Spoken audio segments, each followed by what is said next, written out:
എനിക്കിപ്പോൾ 28 വയസ്സായി. ഇത്രയും കാലം ഞാൻ ഈ വേദനകളിലൂടെ കടന്നു പോകുകയാണ്. ഫൈബ്രോമയാൽജിയ എന്ന അവസ്ഥയിലൂടെയാണ് ഞാനിപ്പോൾ കടന്നു പോകുന്നത്. ചുണ്ടും ചെവിയുമല്ലാതെ ശരീരത്തിൽ എവിടെ തൊട്ടാലും എനിക്ക് വേദനയാണ്. മലയാളികളുടെ പ്രിയതാരമായ അനശ്വര രാജന്റെ സഹോദരി ഐശ്വര്യ രാജൻ താരത്തിന്റെ ആരാധകർക്കും സോഷ്യൽ മീഡിയയിലുമൊക്കെ ഏറെ സുപരിചിതയാണ്.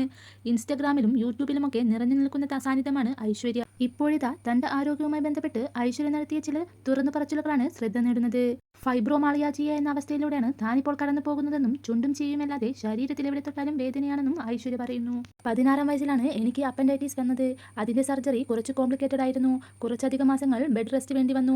20-ാം വയസ്സിലേക്ക് കടന്നപ്പോഴാണ് എനിക്ക് അടുത്ത വേദന വന്നത്. അന്ന് ഞാൻ ഡിഗ്രി 5ാം സെമസ്റ്റർ ആയിരുന്നു. ബെഞ്ചിലൊന്ന് ബെൻഡായിരുന്ന് എഴുതാൻ പോലും പറ്റുന്നില്ലായിരുന്നു. MRI എല്ലാം എടുത്തപ്പോഴാണ് എൻ്റെ ഡിസ്ക് പ്രൊലാപ്സ് ആയി എന്നറിയുന്നത്. പിന്നീട് എനിക്കങ്ങോട്ട് ഒന്ന് വളയാൻ പോലും പറ്റിയില്ല. ബെഡ് റെസ്റ്റ് വേണമെന്ന് പറഞ്ഞു. 3 മാസം റെസ്റ്റായി. കോളേജ് ജീവിതം പിന്നെ വേദനകളിൽ. ഞാൻ തന്നെ കോർഡിനേറ്റ് ചെയ്ത ടൂറൊക്കെ വെള്ളത്തിലായി. പരീക്ഷാകാലം വന്നു. ഇരിക്കാൻ പറ്റാത്ത അവസ്ഥയിൽ നിന്നാണ് ഞാൻ പരീക്ഷ എഴുതിയത്. എൻ്റെ HODയും ഫ്രണ്ട്സുമെല്ലാം വളരെയധികം സഹായിച്ചു. അതുകൊണ്ട് എനിക്കത് വലിയൊരു ട്രോമയായിരുന്നില്ല. പക്ഷേ പിന്നീട് അങ്ങോട്ട് വേദനകളുടെ കാലമായിരുന്നു. ബാങ്കിങ് കോച്ചിങ്ങിന് പോയപ്പോൾ അവിടെയും ജോലി സ്ഥലത്തുമെല്ലാം എനിക്കത് വലിയ ട്രോമയായി. പലരും പറഞ്ഞ ചികിത്സകൾ എടുത്തു. കാശ് പോയി എന്നല്ലാതെ യാതൊരു മാറ്റവുമില്ല. വേദനകൾ കൂടി. അവസാനം അതുമായി ഞാൻ പൊരുത്തപ്പെട്ടു.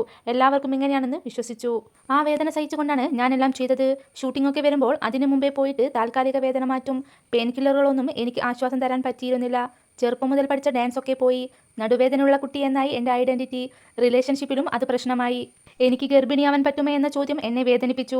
അമ്മയാകുക എന്നാണ് ഒരു സ്ത്രീയുടെ പൂർണ്ണതയിലെത്തിക്കുന്നത് എന്നാണല്ലോ പറയുന്നത്. എനിക്കിപ്പോൾ 28 വയസ്സായി. ഇത്രയും കാലം ഞാൻ ഈ വേദനകളിലൂടെ കടന്നു പോകുകയാണ്. ഇപ്പോൾ ഞാനിത് തുറന്നു പറയുന്നത് നിങ്ങളുടെ സിമ്പതിക്ക് വേണ്ടിയൊന്നുമല്ല. അതുകൊണ്ട് എനിക്കൊരു പ്രയോജനവുമില്ല. ഇപ്പോൾ ഞാൻ ഹീലിംഗ് ഘട്ടത്തിലാണ്. അതിനെക്കുറിച്ച് പിന്നീട് പറയുമ്പോൾ ഒരു ക്ലാരിറ്റി ഉണ്ടാകാൻ വേണ്ടി മാത്രമാണ് ഞാനിപ്പോൾ ഇത് പറയുന്നതെന്ന് താരം കുറിച്ചു.